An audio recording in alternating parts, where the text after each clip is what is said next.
también qué opinan los kelpers, qué opinan los habitantes de las Islas Malvinas de los argentinos, ¿eh? Así que bueno, estamos en comunicación. Buenas tardes, Sergio. ¿Cómo te va? Alejandro, acá desde Plataforma Vox 88.3. ¿Cómo andás? Hola. ¿Escuchás? Sí, ¿qué tal? Buenas tardes. Con alguna dificultad, pero ahora los escucho. ¿Ustedes me escuchan bien? Sí, sí. Perfecto. Bueno, te quería que nos cuentes un poquito cómo surgió el libro para que la audiencia conociera un poquito. Bueno, el libro se llama Malvinas, el lugar más amado y desconocido por los argentinos. Sí. Lo escribimos Alejandra Conti y yo a lo largo de un año después del viaje que hicimos a Malvinas con motivo del 40 aniversario del comienzo de la guerra, el 2 de abril de 1982. El libro es de alguna manera el resultado de ese viaje que hicimos para Cadena 3, la radio que tiene central en Córdoba, pero que está en toda la Argentina, como ustedes sabrán. Sí. Y a partir de ese viaje, que fue muy dificultoso, una peripecia muy larga, porque claramente era muy difícil llegar a las islas en por pandemia en marzo, abril del año pasado. Te escuchamos. Sí, ¿me están escuchando bien ustedes? Sí, Porque perfecto. se me cortó la comunicación anteriormente. Sí, perfecto, dale. Bueno, no, les contaba que el viaje en sí mismo fue toda una enorme peripecia porque estuvimos gestionando poder ir a las islas durante más de 3 meses, entre otras razones porque estaba el final de la pandemia. Claro. Las islas todavía estaban aisladas, no estaban los vuelos comerciales que unen las islas con Chile y con la Argentina una vez por semana, en el caso de Chile, y una vez por mes en el caso de Río Gallegos en la Argentina continental, por supuesto. De manera que fue una tramitación muy difícil y muy complejo poder ir.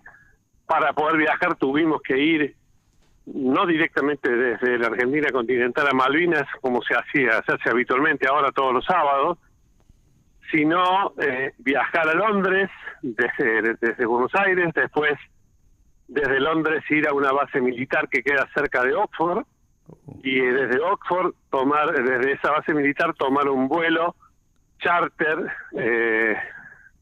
que llegó después de 2 días de vuelo porque hubo un problema de mal tiempo y tuvimos que parar en Senegal.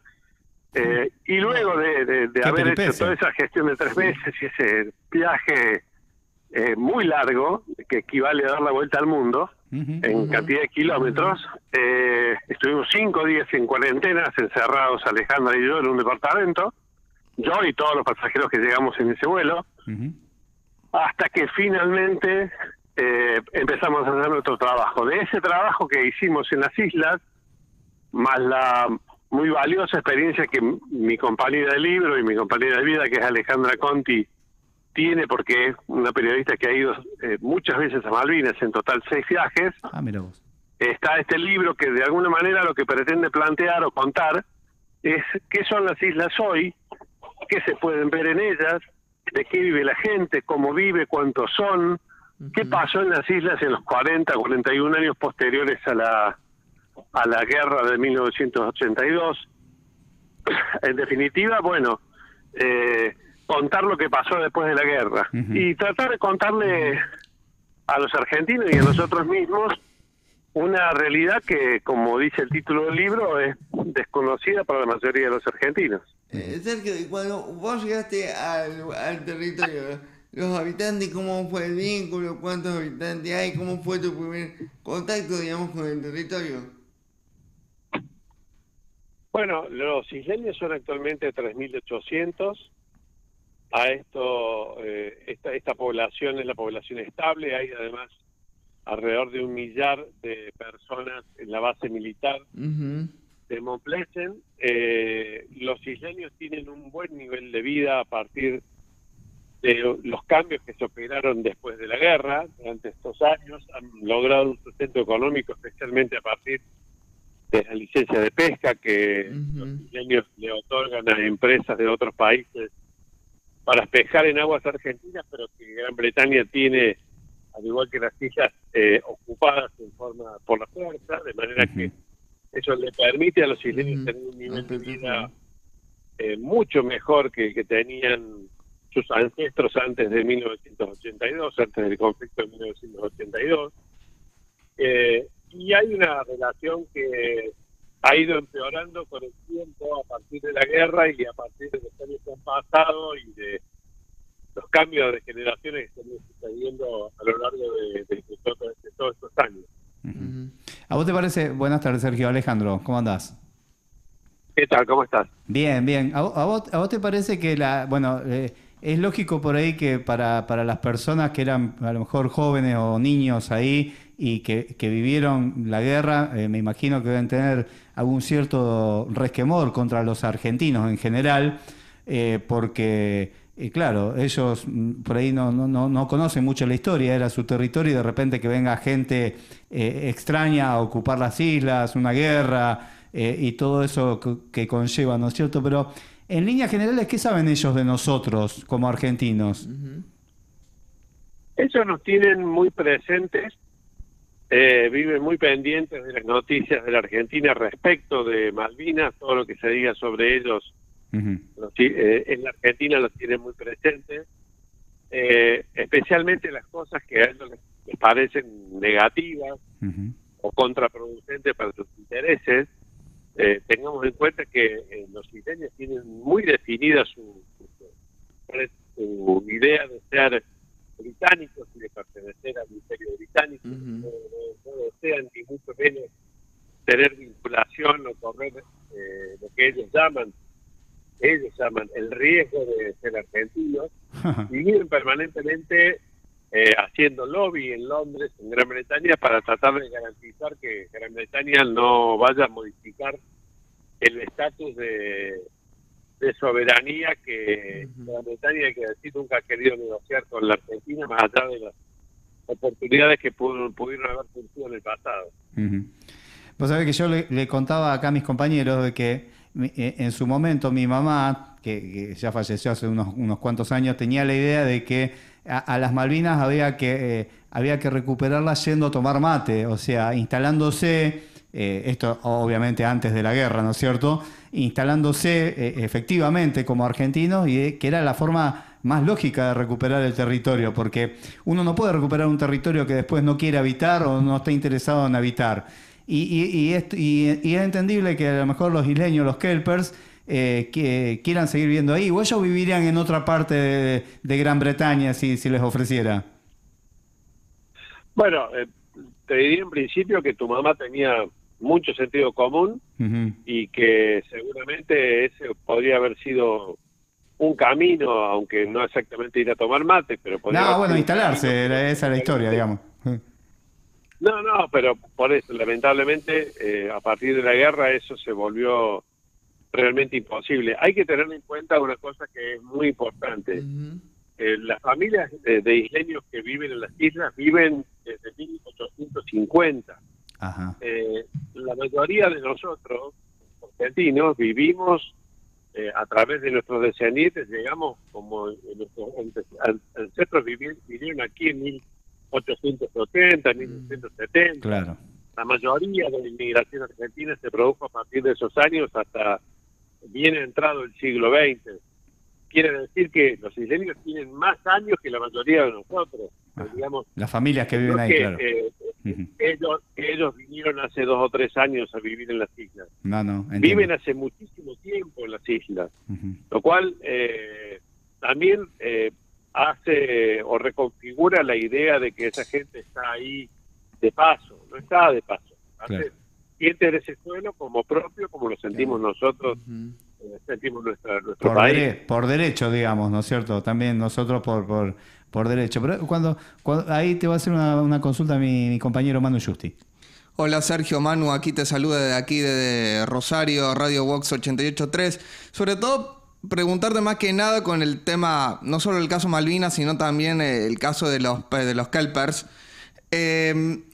Sobre el tema de que, o sea, si bien su postura era contundente, pero ellos también eran coherentes también de los dos bandos que se estaban enfrentando y que la verdad, no sé cómo lo habrán tomado ellos en su momento, que estaban en un conflicto bélico. Bueno, un detalle que me gustaría que registremos que es importante.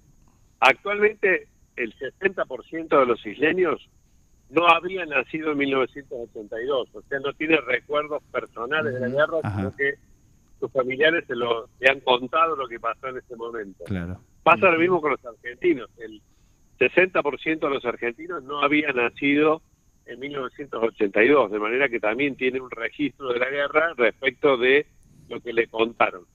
Eso en primer lugar, un detalle que no hay que perder de vista. Lo segundo es, los isleños eran una población muy pequeña en 1982, eran alrededor de 2.000 personas. De pronto, de un día para el otro, vieron cómo llegaban 10.000 soldados argentinos, e inmediatamente después, el conflicto duró entre el 2 de abril y el 14 de junio, inmediatamente después empezaba una guerra donde ellos vivían. Naturalmente, el impacto, la sorpresa que eso les provocó, y después, por supuesto, el miedo, el drama que supone vivir en medio de una guerra, más allá de que hubo apenas 3 muertos civiles de los isleños durante el conflicto, obviamente es una situación de un enorme trauma. Y eso ha quedado y se ha transmitido generación tras generación. Como te decía, la mayoría de los isleños hoy tiene el relato, la narración de parte de sus padres o de sus abuelos. Sergio, ¿cómo fuera el vínculo, digamos, con la prensa? Porque ellos se dan cuenta por su identificación que ustedes eran periodistas, digamos, había cierta, digamos, ¿cómo era el clima? ¿Eran respetuosos de que ustedes estaban trabajando como periodistas? ¿O algún momento decir, no, mira esto, cómo fue esa vinculación, digamos? Bueno, mira, ese es un detalle muy importante, porque Alejandra, que tiene, como les decía, la experiencia de haber viajado 6 veces en los últimos 25 años, pudo comprobar que el cambio, el trato con los isleños había cambiado notablemente. Antes se mostraban mucho más abiertos con los periodistas que eventualmente iban a las islas y se mostraban dispuestos a hablar sobre cualquier tema que uno les planteara. En este caso fue imposible hablar sobre la guerra.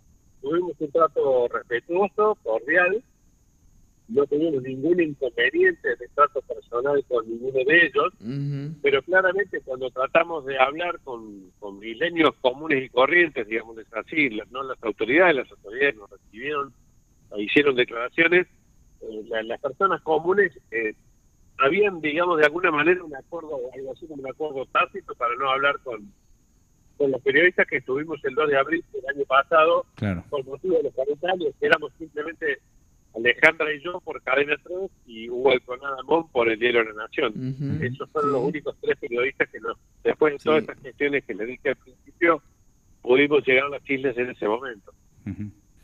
Bueno, y la verdad que es para, decíamos recién acá que para nosotros, hablábamos entre nosotros, si tuviéramos la posibilidad de viajar a Malvinas y de estar ahí, si realmente iríamos, porque es muy cierto lo que vos planteás en el título del libro, que es muy amado, pero también al mismo tiempo muy desconocido, y plantea todo un desafío el hecho de ir allá. Yo creo que muchos de nosotros también iríamos porque los que, aunque sea, vivimos la guerra cuando era temática, y para repensar muchas veces nuestra actitud respecto del sentimiento patriótico, de ser argentino, ¿no es cierto? Y, bueno, poder nutrirse de la experiencia de gente que estuvo ahí. Te agradecemos mucho y te mandamos un gran abrazo. Saludos, que andes muy bien. Nos agradecimos tanto yo como a Alejandra por este contacto. Un abrazo grande a todos los muchachos de Rosario. Abrazo grande. Bueno. Allí pasaba Sergio Supo, autor del libro Malvinas, un lugar amado y conocido por el argentino. Realmente un programa, parece un programa entero, pero hay que seguir con la